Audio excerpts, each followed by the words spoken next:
நேயர்களே, நேயர்களுக்கு வணக்கம். இன்றைய நேர்காணலில் திராவிட வெற்றி கழகத்தின் முதன்மை செயலாளர் திரு வல்லம் பசீர் அவர்கள் இணைந்திருக்கிறார். அவரோடு பேசலாம். வணக்கம் தோழர். வணக்கம்.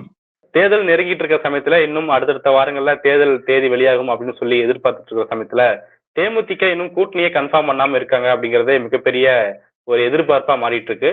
பிரேமலதா அவர்கள் விரைவில் அறிவிக்கப்படும் சொல்றாங்க. எங்களுக்கு எங்க மரியாதை கிடைக்குதோ அங்க நாங்க போய் சேருவோம்னு சொல்றாங்க.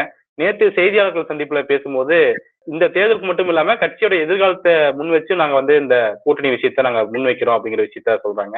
மத்த ரெண்டு பெரிய கட்சியுமே இன்னும் கூட்டணி கன்ஃபார்ம் பண்ணாம தானே இருக்காங்க. என்கிட்ட மட்டும் ஏன் கேட்டுட்டே இருக்கீங்க அப்படிங்கிற விஷயத்தையும் பேசியிருக்காங்க.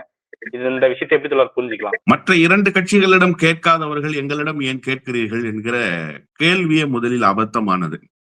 மற்ற இரண்டு கட்சிகளும் நாங்கள் கூட்டணி பேச்சுவார்த்தையை நடத்தி கொண்டிருக்கிறோம், எந்த கூட்டணியில் இடம்பெற போகிறோம் என்பதை விரைவில் அறிவிப்போம் என்று எந்த ரெண்டு கட்சியாவது சொல்லி இருக்கிறதா? அதிமுக தரப்புல இருந்து அப்படி ஒரு ஸ்டேட்மெண்ட் எடப்பாடி பழனிசாமி சொல்லியிருக்காரு. நாங்க எந்த கூட்டணியில அங்கம் வகிக்க போறோம், எப்படி இந்த தேர்தலை அணுக போறோம்ங்கிறத விரைவில் சொல்லுவோம்னு சொல்லியிருக்காரா? இல்ல. தளபதி மு.க. ஸ்டாலின் அவர்கள் என்றைக்காவது அப்படி சொல்லி இருக்கிறாரா? அந்த தரப்புலயும் அப்படி ஒரு ஸ்டேட்மெண்ட் இல்ல. அப்போ ரெண்டு கட்சியை ஏன் கேட்கலன்னா அவங்க சொல்லல, நீங்க சொல்றதாக சொன்னீங்க, அதனால உங்ககிட்ட கேட்கிறாங்க. நீங்க அதை சொல்லாம விட்டுருந்தீங்கன்னா உங்களிடம் அந்த கேள்வி எழுந்திருக்காது. நீங்க தான் மாநாட்டுல அறிவிக்க போறேன்னீங்க, மாநாட்டுல சொன்னீங்க நான் விரைவில் அறிவிக்கிறேன் அப்படின்னு சொன்னீங்க. ஏற்கனவே தேர்தல் கூட்டணி முடிவாயிடுச்சுன்னு சொன்னீங்க. மாவட்ட வாரியாக சுற்றுப்பயணம் போகும்போது என்ன சொன்னீங்க? மாவட்ட செயலாளர்களுடைய கருத்தை கேட்டு கூட்டணி பேச்சுவார்த்தை முடிவடைந்து விட்டது, எந்த கூட்டணின்றத முடிவு பண்ணிட்டோம், அதை தேர்தல் நேரத்தில் அறிவிக்க போறோம்னு சொன்னீங்க. இப்போ அறிவிக்க போறோம்னு சொல்லி நாட்களை கடத்தி கொண்டிருக்கிற உங்களிடம் தானே அந்த கேள்வியை எழுப்ப முடியும். சார், முதல்ல ஒரு முக்கியமான விஷயம் என்னன்னா, தேமுதிகவை அழைப்பதை இரண்டு கட்சிகளும் நிறுத்திவிட்டது. அந்த பேரம் என்றைக்கோ நிறைவு பெற்று விட்டது. நிறைவு பெற்றுச்சுன்னா எப்படி?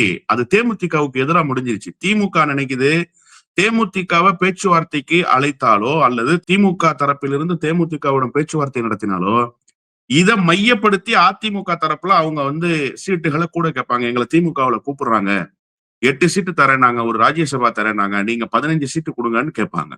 அதிமுக தரப்பிலிருந்து தேமுதிகவை அணுகினால் திமுக தரப்புல அவங்க டிமாண்டை கிரியேட் பண்ணுவாங்க. இந்த ரெண்டு கட்சியினுடைய தலைமையும் இது நன்றாக புரிந்து வைத்திருக்கிறாங்க. அதனால ரெண்டு கட்சியுமே அவர்களை தேர்தல் கூட்டணிக்கு வாருங்கள் என்று அழைக்கவே இல்லை. இப்ப என்ன நிலைமைன்னா, தேமுதிக எந்த கூட்டணி என்று உறுதி செய்து விட்டு தான் இவங்க தான் போய் பேச்சுவார்த்தைக்கு நிக்கணும். அந்த ரெண்டு கட்சியும் கூப்பிட மாட்டாங்க. அந்த நிலைமை வந்துருச்சு. இந்த ரெண்டு கட்சியுமே தேர்தல் கூட்டணியை உறுதிப்படுத்தல. எங்க சார் உறுதிப்படுத்தாம இருக்கு? பாரதிய ஜனதா கட்சி ஒரு வேகம் எடுத்து செயல்பட துவங்கியதற்கு பிறகு, அமித்ஷா மோடி வருகைக்கு பிறகு, குறிப்பாக மோடியினுடைய வருகைக்கு பிறகு அதிமுக அங்கம் வகிக்கிற கூட்டணியில் எந்த கட்சிகள் எல்லாம் இடம்பெற போகிறது என்கிற தோராய பட்டியல் வந்துருச்சு. பாமக வந்துருச்சு, தினகரன் வந்துட்டாரு, யார் யாரெல்லாம் பங்கேற்க போறாங்களோ அவங்களுடைய பட்டியல் எல்லாம் ஆல்ரெடி வந்தாச்சு.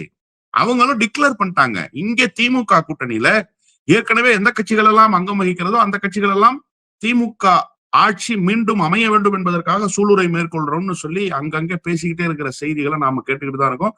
தினந்தோறும் அப்படிப்பட்ட செய்திகள் வந்து கொண்டே இருக்கு. இன்னொரு பக்கம் புதிய கட்சிகள் படையெடுத்துக் கொண்டே இருக்கின்றன. அந்த புதிய கட்சிகளுக்கு என்ன கொடுக்க வேண்டும், என்ன பேச்சுவார்த்தை நடத்த வேண்டும் என்கிற அந்த விவரங்களும் இங்க அறிவாலயத்தின் தரப்பிலிருந்து நடந்துகிட்டே இருக்கு.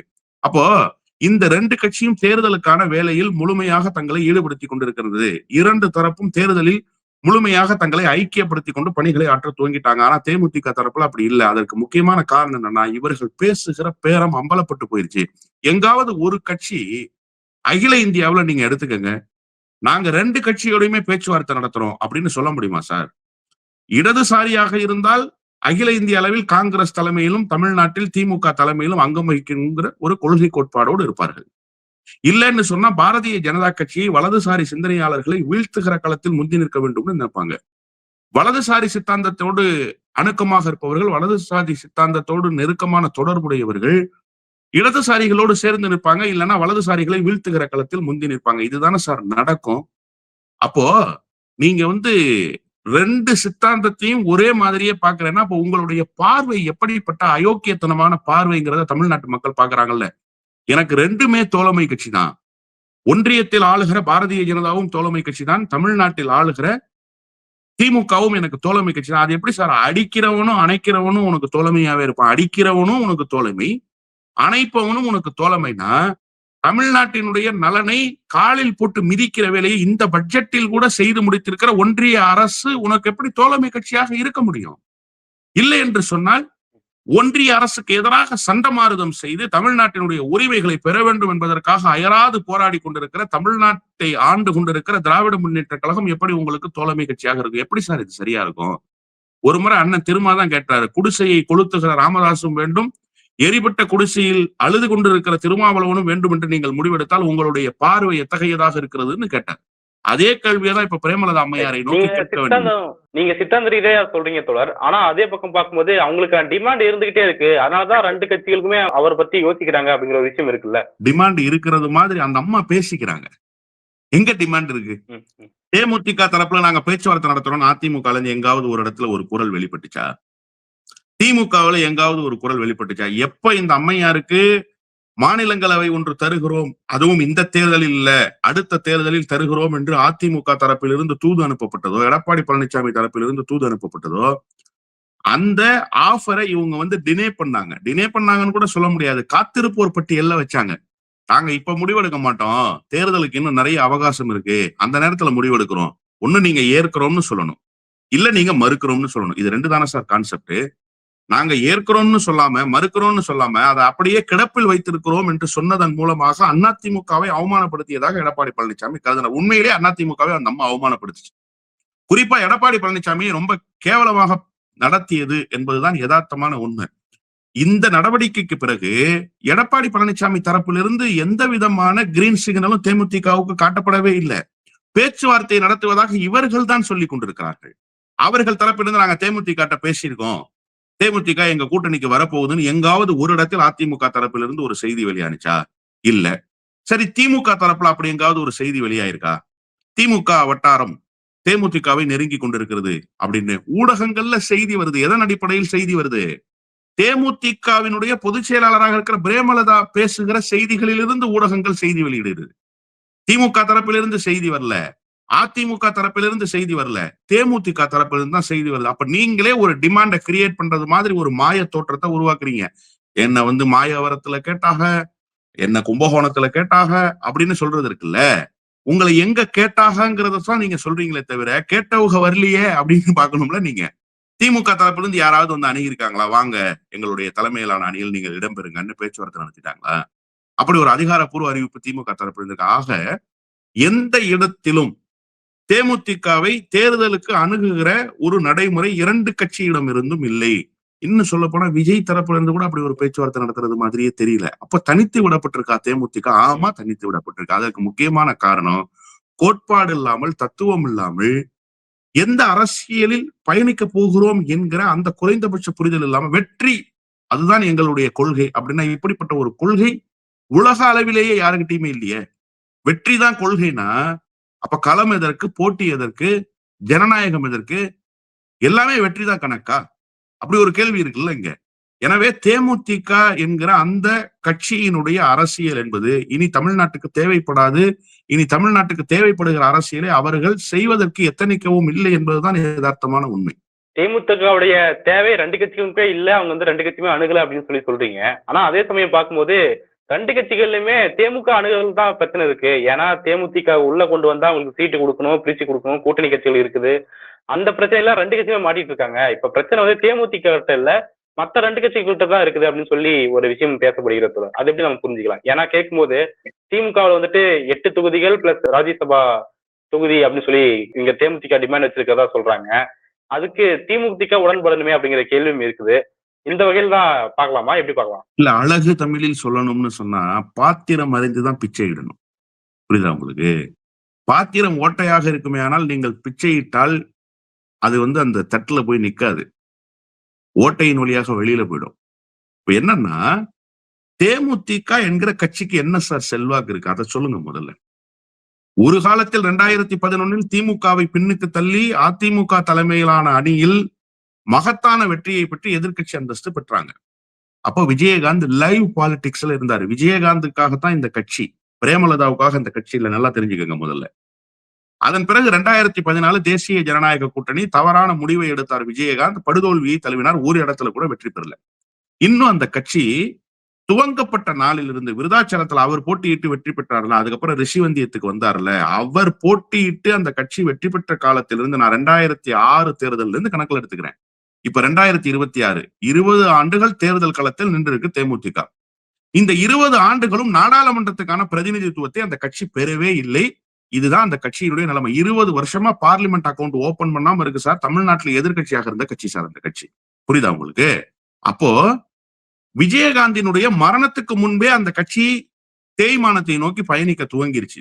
எப்ப வைகோவினுடைய பேச்சை கேட்டு மக்கள் நல கூட்டணியினுடைய முதலமைச்சர் வேட்பாளர் என்று விஜயகாந்த் அவர்கள் தன்னை இந்த நாட்டுக்கு அறிமுகம் செய்து கொண்டாரோ அன்னைக்கு அந்த கட்சியினுடைய வீழ்ச்சி துவங்கிருச்சு. மகத்தான தோல்வி. தோல்வினா சாதாரண தோல்வி இல்ல, அவ்வளவு பெரிய தோல்வியை அந்த கட்சி எதிர்கட்சி நிலையில இருந்தவங்களுக்கு ஒரு சீட்டு கூட கிடைக்காம போயிருக்குமா சார் தமிழ்நாட்டுல? அப்படி ஒரு நிலைமை வந்துச்சு சார் 2016. அதன் பிறகு 2019 அந்த கட்சியினுடைய தேர்தல் நிலைப்பாடு என்ன? எவ்வளவு மோசமான நிலைக்கு அதிமுக தலைமையிலான அணியில போனாங்க. 2021 யாரோட கூட்டணி? யாரோட கூட்டணி? டிடிவி தினகரனோட கூட்டணி. டிடிவி தினகரனுக்கு ஒரு ஓட் பேங்க் இருக்கா? அது ஒரு கட்சியா? அந்த கட்சி தலைமையில போய் நீங்க அங்கம் வகிக்கலாமா? அவங்க அங்கம் வகிச்சாங்க. அதன் பிறகு விஜயகாந்த் மறைவு. அதன் பிறகு நடந்த தேர்தல்ல அதிமுக தலைமையிலான அணியில பிறகும் தோல்விதான். ஒரு இடத்துல கூட வெற்றி பெறல. அப்போ இந்த கட்சி வெற்றியை பார்த்தே நீண்ட நாட்கள் ஆச்சு சார். 2011 தேர்தலில் வெற்றி பெற்றாங்க பாருங்க. அதன் பிறகு வெற்றியே பெறல சார் அந்த கட்சி. அப்போ உங்க கட்சிக்கு என்ன ஓட் பேங்க் இருக்கு? நீங்க என்ன இம்பாக்ட தமிழ்நாட்டு மக்கள்கிட்ட உருவாக்க முடியும்? இதை தானே ரெண்டு கட்சியும் பார்ப்பாங்க சார். கூட்டணின்றது ஒரு மியூச்சுவல் கன்சர்ன் தானே. நீங்க ஒரு கூட்டணி அமைப்பதன் மூலமாக உங்களுக்கு இருக்கிற 2% 3% வாக்கு அந்த பெரிய கட்சிக்கு பயன்படணும்.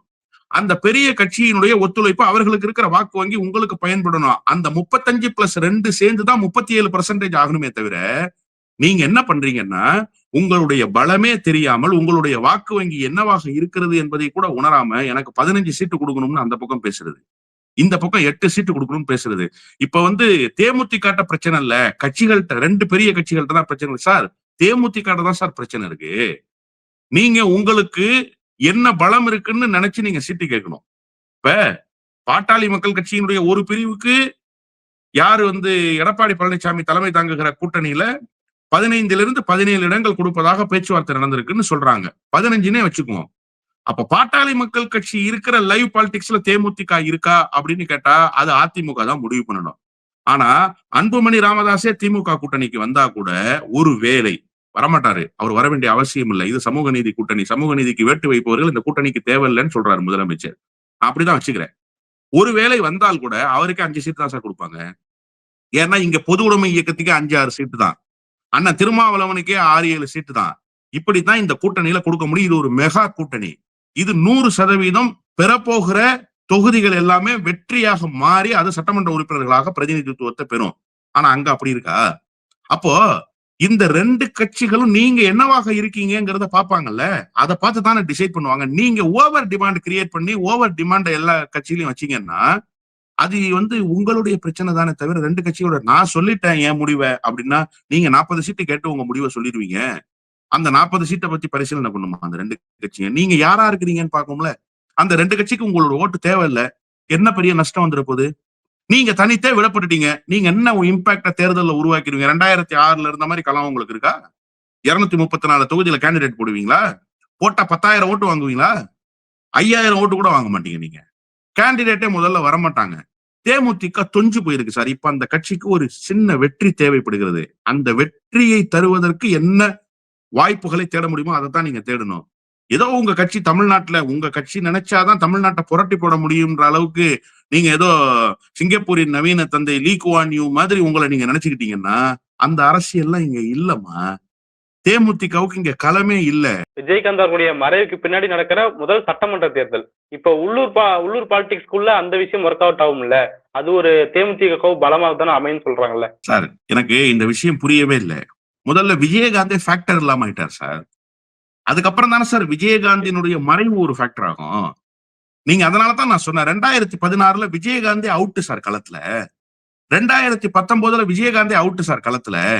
2021 விஜயகாந்தி அவுட் சார் களத்துல. 3 தேர்தல விஜயகாந்தி இருக்கும் போதே சந்திச்சு அந்த கட்சி அவுட் ஆயிடுச்சு சார். விஜயகாந்தியினுடைய மறைந்த ஈரம், கண்ணீர் துளிகளினுடைய ஈரம் காய்வதற்குள் நடந்த தேர்தல் சார் கடந்த ஆண்டு நடந்த நாடாளுமன்ற தேர்தல். நாடாளுமன்ற தேர்தலில் விஜயகாந்தினுடைய அருந்தவ புதல்வன் போட்டி சார். அதுவும் விருதுநகர் என்பது விஜயகாந்தினுடைய சொந்த சமூகத்தினுடைய வாக்குகள் நிரம்பி இருக்கிற பகுதி. நான் ஜாதி குறித்தெல்லாம் பேசல, இருந்தாலும் ஒரு செய்தியை சொல்லணும்ன்றதுக்காக சொல்றேன். அப்ப சொந்த சமூக மக்கள் கொண்டாடி மகிழ்கிற ஒரு தலைவருடைய பிள்ளை, அந்த தலைவர் மறைந்ததற்கு பிறகு ஒரு சிம்பத்தி கிரியேட் ஆயிருக்கு. தோத்து போயிட்டாரு காங்கிரஸ் வேட்பாளர்கிட்ட, திமுக கூட்டணியிடம் தோல்வி அடைந்திருக்கிறாரு. அப்ப நீங்க இதை எப்படி பார்க்கணும்? 4000 விட்டு தான் டிஃபரன்ஸ் சார். வெற்றி தான் முடிவு அப்படிங்கறத யாரு பிக்ஸ் பண்ணா? நான் பிக்ஸ் பண்ணனா? பிரேமலதாக்கா தான் பிக்ஸ் பண்றாங்க. அந்த அம்மையார் தான் சொல்றாங்க வெற்றி பெறுகிற இடத்தில் இருப்போம். அப்ப நீங்க வெற்றி பெறுற இடத்துல இல்ல, அவ்வளவுதான் செய்தி. நீங்க 4000 ஓட்டுல தோத்தீங்களா, 40,000 ஓட்டுல தோல்வி தானே சார், வெற்றி பெறல இல்ல சார். நியாயமா என்ன நடந்திருக்கணும்? இவங்க சொல்ற மாதிரி விஜயகாந்த் சிம்பத்தி, இந்த கட்சிக்கு ஒரு இண்டிவிஜுவல் செல்வாக்கு, இந்த கட்சியினுடைய தலைவர் சார்ந்த சமூகத்தினுடைய வாக்கு ஒருமுகப்படுத்தப்பட்டது, இப்படி எல்லாம் சேர்ந்து கிடைச்சிருந்தா குறைஞ்சபட்சம் ஒரு 50,000 வாக்குகள் வித்தியாசத்துல வெற்றி பெற்றிருக்கணுமா இல்லையா தேமுதிக? வெற்றி பெறலையே. அப்ப வெற்றி பெறாம ஏன் போச்சு? அதை நீங்க முதல்ல ஆய்வு பண்ணிருக்கீங்களா? என்னுடைய பையன், சின்ன பையன் நாடாளுமன்றத்துக்கு போகக்கூடிய வாய்ப்பை திமுக தட்டி பறிச்சு சார். திமுக என்ன செஞ்சுலுவை சங்கமா? திமுக என்ன அரிமா சங்கமா? என்ஜிஓ அமைப்பா? தேர்தல்ல போட்டியிடுற கட்சி சார். எதிர்த்து நிக்கிறவன தோற்கடிச்சிச்சுன்னா நீங்க கண்ணீர் விடுறீங்க. அதுக்கு இந்த அம்மா பேசுனாங்க சார். அப்ப நீங்க இந்த கட்சியினுடைய லட்சணம் என்னவாக இருக்குங்கிறத தெரிஞ்சுக்கங்க. முதல்ல விஜயகாந்தே ஃபேக்டர் இல்ல. விஜயகாந்த் நல்ல மனிதர், அரசியலில் மிகப்பெரிய இடத்துக்கு வந்திருக்க வேண்டியவர், பலரினுடைய இதயங்களை வென்றவர், அதுல மாறுபட்ட கருத்து இல்லை. ஆனா விஜயகாந்தியை கமர்ஷியல் மெட்டீரியலா மாத்தி விஜயகாந்த் பெயரால் சொத்துக்களை குவிக்கணும்னு முடிவெடுத்ததுதான் இந்த அம்மையார் செய்த தவறு. இப்போதும் நிலைமை உணராமல், யானையினுடைய பலம் தெரியாமல் போருக்கு போவதை போல இந்த அம்மையார் இந்த தேர்தல் களத்தை பயன்படுத்த நினைக்கிறாங்க. இவங்க நினைக்கிறது மாதிரியான இடத்துல தேமுதிகவும் இல்ல. அப்படி தேமுதிகவுக்கு வாய்ப்பு கொடுக்கிற இடத்துல 2 பெரிய கட்சிகளும் இல்ல. விஜயகாந்துடைய சிம்பத்தியே இல்ல சார் களத்துல. விஜயகாந்த் எல்லாம் மறந்துட்டாங்க சார். யார் சார் விஜயகாந்த் ஞாபகம் வச்சிருக்காங்கன்னு நினைக்கிறீங்க? யாரும் ஞாபகம் வச்சுக்கல சார். விஜயகாந்த் எல்லாம் மறந்துட்டாங்க. அதெல்லாம் தாண்டிடுச்சு சார் இங்க இருக்கிற அரசியல். இப்ப இங்க இருக்கிற அரசியல் என்னவா இருக்கு? தமிழ்நாட்டுக்கு உகந்த கூட்டணி ஒரு பக்கமும், தமிழ்நாட்டினுடைய தன்மை கெட்டு போய் தமிழ்நாட்டினுடைய தன்மையே காவிமயமாக்க வேண்டும் என்று நினைக்கிற கூட்டணி ஒரு பக்கமும் போட்டியிடுது. எந்த கூட்டணிக்கு வாக்களிக்க வேண்டும்ங்கிறத மக்கள் ரொம்ப தெளிவா இருக்காங்க. இது 2 தான் இந்த தேர்தல் களத்தில் பிரதான யுத்தமாக இருக்க போதே தவிர, இதை தாண்டி இங்க வேற ஒரு ஃபேக்டர் இல்ல, சிம்பத்தி இல்ல, விஜயகாந்துக்கு அனுதாபம் இல்ல, தேமுதிகவினுடைய ஓட்டு பர்சன்டேஜ் இல்ல, விஜய் ஃபேக்டர்ல யாரும் இங்க ஃபேக்டர் இல்ல சார். இறுதியாக தொடர் இன்டர்னல் ஃபேக்டர், இன்டர்னல் பிரச்சனை ஏதாவது இந்த கூட்டணி கன்ஃபார்ம் பண்றதுல பிரச்சனைக்குரியதா மாறி இருக்குதா அப்படிங்கிற ஒரு கேள்வி இருக்கு. 2016ல பார்த்தோம் எஸ்ஆர் பார்த்திபன் போன்றவர்கள் எல்லாமே வெளியே வந்தாங்க. இப்போ திமுக தான் அவங்களுக்கு எம்பி பதவியை அனுபவிச்சாங்க. இப்போ சந்திரசேகர் அவர்கள் எம்எல்ஏவும் ஆயிட்டாரு. இந்த மாதிரியான ஒரு கோஷ்டி உள்ள உருவாகி இருக்குதா, அதனாலதான் கன்ஃபார்ம் பண்ண முடியாம போயிருக்குதா அப்படிங்கிற கேள்வி இருந்து எப்படி பாக்குறீங்க தோழர்? விஜயகாந்த் இருந்தபோது அந்த கட்சி எப்படி இயங்கியது என்பதும் தேமுதிகவினருக்கு தெரியும். இப்போ அந்த கட்சி எப்படி இயங்குதுன்றதும் தேமுதிகவினருக்கு தெரியும். நீங்க சொல்றவர்கள் எல்லாம் எஸ்ஆர் பார்த்திபனில் துவங்கி வி.சி. சந்திரகுமாரிலிருந்து கும்மிடிப்பூண்டி சேகர் வரைக்கும் அந்த கட்சியில திமுக கூட்டணிக்கு போகணும்னு நினைச்சாங்க. ஏன்னா அவங்க எல்லாம் சட்டமன்ற உறுப்பினர்களாக இருந்தாங்க. பெரிய கூட்டணிக்கு போனாதான் அது நடக்கும். பெரிய கூட்டணிக்கு போகாம இருந்தா இது சாத்தியப்படாது, மீண்டும் நம்மளால் சட்டமன்ற உறுப்பினர் ஆக முடியாதுன்னு சொல்லி இவங்க எல்லாம் வெளியில வந்தாங்க. நீங்க சொன்ன மாதிரி எஸ்ஆர் பார்த்திபன் சேலத்துல எம்பி ஆனாரு, சந்திரகுமார் இப்ப இடைத்தேர்தல இருந்து சட்டமன்ற உறுப்பினர், கும்மிடிப்பூண்டி சேகர் அந்த கட்சியில நல்ல பொறுப்புலதான் இருக்காரு, ஒண்ணு வீணாலாம் போயிடல.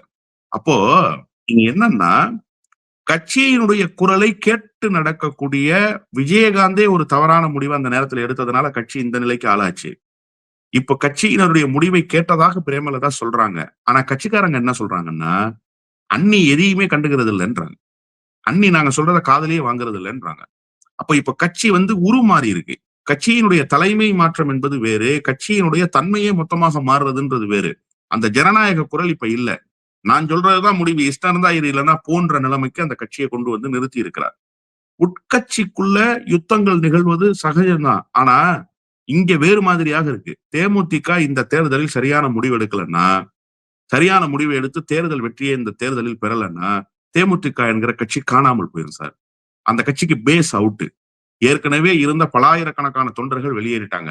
இப்ப அந்த விஜயகாந்தின் மீது பழைய பாசத்துல, விஜயகாந்த் மீதான நன்றி உணர்வுல ஏற்கனவே சட்டமன்ற உறுப்பினராக இருந்த வெங்கடேசன் போன்றவர்கள், பார்த்தசாரதி போன்றவர்கள்லாம் இருக்கிறாங்க இல்லையா, அவங்க அந்த விஜயகாந்தின் மீதான மரியாதை மதிப்பும் குறையாமல் அப்படியே தொடர்றாங்க. அவங்களுக்கும் பல நெருக்கடிகள் இருக்கத்தான் செய்யுது. அப்படியே தொடர்றாங்க. இந்த தேர்தலில் வெற்றி என்கிற ஒரு செய்தி அந்த கட்சிக்கு பரிசளிக்கப்படவில்லை என்று சொன்னால் ஒட்டுமொத்த கூடாரமும் காலியாவதற்கான சூழல்களை பிரேமலதா வழிய சென்று உருவாக்குகிறார் என்றுதான் நான் புரிந்து கொள்கிறேன். கட்சி ரொம்ப வீக்கா தான் சார் இருக்கு. கட்சி நடத்துறதெல்லாம் கஷ்டம். அதுவும் ஒரு தலைமை இல்லாம தலைமையினுடைய மனைவியை தலைமையாக போட்டு அந்த அம்மாவும் தான் தோன்றித்தனமாக நடந்துக்கும், ஒரு பக்குவம் இல்லாம நடந்துக்கும், அரசியல் புரிதல் இல்லாம நடந்துக்கும், ஜனநாயக பண்பே இல்லாம நடந்துக்கும் அப்படின்னா அந்த கட்சியில ஏன் பணியாற்றணும்ன்ற கேள்வி வந்துடும். தேர்தலே வெற்றி பெறாது, நம்ம சொல்றதையும் காதுல வாங்காது கட்சி, நம்மள கண்ணியமாவும் நடத்தாது கட்சி, மக்கள் போராட்டங்கள்லயும் அந்த கட்சி முன்னாடி நிக்க. தேமுதிக கடைசியா மக்களுக்காக நடத்திய போராட்டம் என்ன? மக்களுக்காக எழுப்பிய குரல் என்ன? இப்ப பட்ஜெட் வந்துச்சுல்ல, இந்த பட்ஜெட்ல அந்த அம்மையாரனுடைய கருத்து என்ன? அதை சொல்லுங்க. தேமுதிகவுடைய கருத்து என்ன சார்? பட்ஜெட்டை ஏற்குதா மறுக்குதா? யானை பசிக்கு சோளப்பொரின்னு சொன்னாங்களே, அவ்வளவுதானே? முடிஞ்சு போச்சா? இந்த பட்ஜெட்ல என்ன பிரச்சனை இருக்கு? என்ன சார் பிரச்சனை இருக்கு இந்த பட்ஜெட்ல? ஏன் இது யானை பசிக்கு சோளப்பொரி? இங்க யாரு யானை, யாருக்கு பசிக்குது? யாருக்கு சோளப்பொரி கொடுத்திருக்காங்க? நிர்மலா சீதாராமன் அம்மையார் தாக்கல் செய்திருக்கிற எல்லா பட்ஜெட்டுமே யானை பசிக்கு சோளப்பொரி தான். இப்ப தமிழ்நாடு ஏன் வஞ்சிக்கப்பட்டுச்சு? தேர்தல் நடைபெறுகிற இந்த தருணத்தில் கூட தமிழ்நாட்டினுடைய வாக்குகளை அறுவடை செய்ய வேண்டும் என்பதற்காக கூட கவர்ச்சி திட்டங்களை அறிவிக்க முடியாத அளவுக்கு ஒன்றிய அரசு ஒரு மாற்றாந்தாய் மனப்பான்மையோடு செயல்படுது. குறைந்தபட்ச கல்விக்கான நிதியவாது நீங்கள் ஒதுக்கி இருக்க வேண்டாமான்னு தமிழ்நாட்டினுடைய முதலமைச்சர் ஒரு கோரிக்கையை கேட்டாரு, ஒரு கேள்வியை எழுப்பினாரு. அதனுடைய வழி என்னன்னு தெரியுமா இந்த அம்மையாருக்கு? அப்ப நீங்க யார்? நீங்க தமிழ்நாட்டினுடைய நலன் குறித்து உங்களுக்கு இருக்கிற கருத்து என்ன? அப்போ இதெல்லாமே நீங்க செய்ய மாட்டீங்க. ஆனா தேர்தல்ல உங்களுக்கு ஒரு பெரிய டிமாண்ட் இருக்கிற மாதிரி நீங்க சொல்லிக்குவீங்க. உங்க பையன் ஏதோ மேடையில பிடல் காஸ்ட்ரோ மாதிரி பேசுறாரு. நான் இல்லைன்னா எதுவுமே நடக்காது, தேமுதிக இல்லைன்னா எதுவுமே நடக்காது. யாரு சார் நீங்க? எங்க இருந்து சார் வந்தீங்க? அந்த கட்சி இந்த தேர்தலில் வெற்றி என்கிற ஒரு குறைந்தபட்ச அங்கீகாரத்தை பெறவில்லை என்று சொன்னால், சரியான முடிவை எடுக்கவில்லை என்று சொன்னால் இருக்கிற இடம் தெரியாமல் போகும். நீங்க கேட்டீங்க, பழைய ஆட்கள் வெளியேறினது மாதிரி பல அதிருப்தியாளர்கள் வெளியேறுவாங்க, கட்சியில இருக்கிற ஒட்டுமொத்த பேரும் வெளியேறுவாங்க. இதுதான் நடக்கும். பல்வேறு முக்கியமான விஷயங்களை பகிர்ந்தீங்க தோழர். உங்களுடைய நேரத்துக்கும் கருத்துக்கும் மிக நன்றி தோழர். நன்றி.